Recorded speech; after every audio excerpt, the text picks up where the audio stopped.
Welcome to Not Milk Never Milk. Subscribe if you're lactose intolerant.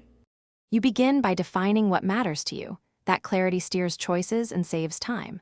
Once you list 3-5 interests and deal breakers, pick 2-3 contexts where like-minded people gather.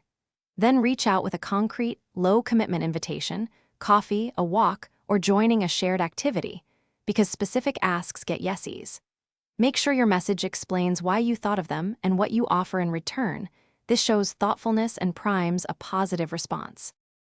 Now you turn introductions into rapport by creating small, predictable rhythms. Once a week meet, message, or join an event to turn novelty into familiarity. Consistency builds trust. In conversations, listen about 60% of the time and share 40%. People feel seen when heard. Make progress by giving, offer help, resources, or introductions more often than you request favors.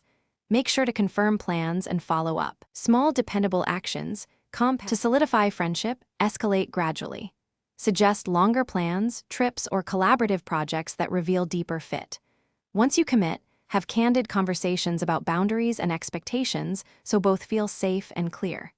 If tension or drift appears, pause and check in, ask direct questions about needs and adjust frequency or role. If patterns repeat, reassess compatibility. Sometimes good people aren't right for deep friendship. Remember, repair attempts show investment, but graceful exit preserves dignity for both. Thanks for watching. If this was helpful, leave a like and consider subscribing. See you next time.